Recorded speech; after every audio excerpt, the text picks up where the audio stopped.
At Jamaica House this past week, Prime Minister assumed oversight of science and technology portfolios, welcomed the launch of Caribbean Climate Smart Accelerator, and announced the year-end implementation of inspection and certification policy at Government Electrical Inspectorate. These and other news stories next. Prime Minister Andrew Holness now has oversight responsibility for the Ministry of Science and Technology for at least 2 weeks while he reviews the board's systems and procedures.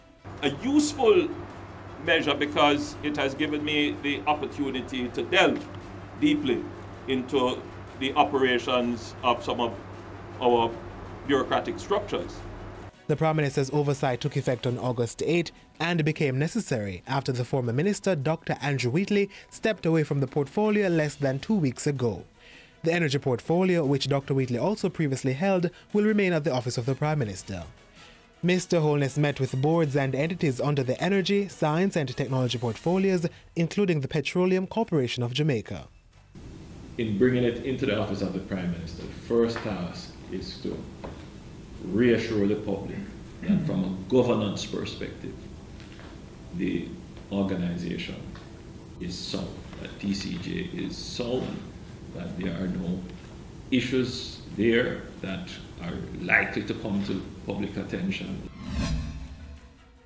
As he opened the Inter-American Development Bank's country office Thursday, Prime Minister Holness revealed that the Government Electrical Inspectorate, GEI, would be contracting out its inspection of electrical installations.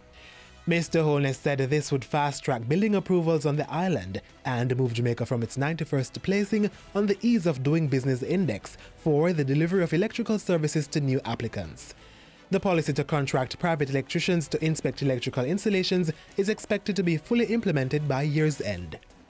It is simple decisions like these which helps us to move up on the index.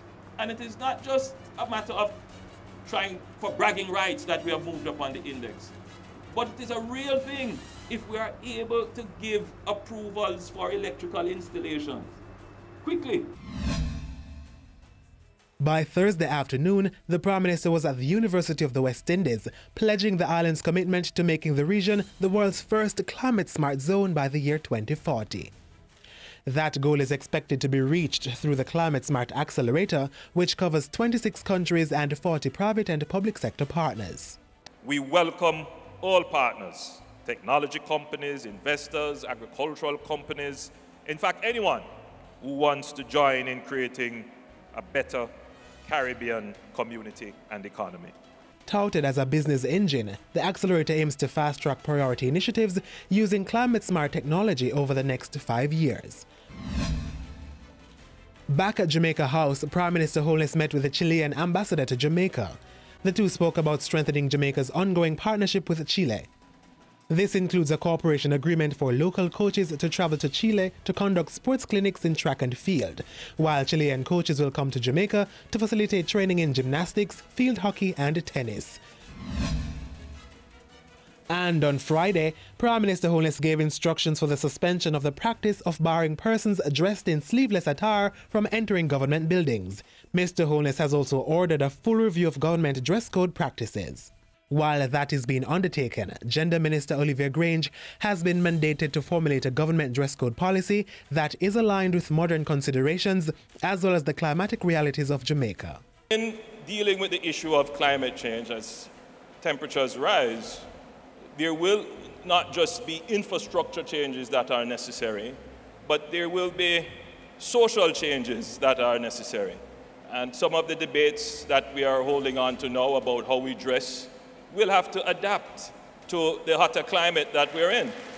In a release, the Prime Minister says there's no law or official government policy on the practice of prohibiting persons wearing sleeveless attire from entry into government buildings. As such, he has instructed the Cabinet Secretary to write to ministries, departments and agencies to cease the practice. And that's it for Jamaica House Weekly. Be sure to join us again next time for more of the news stories coming out of the office of the Prime Minister.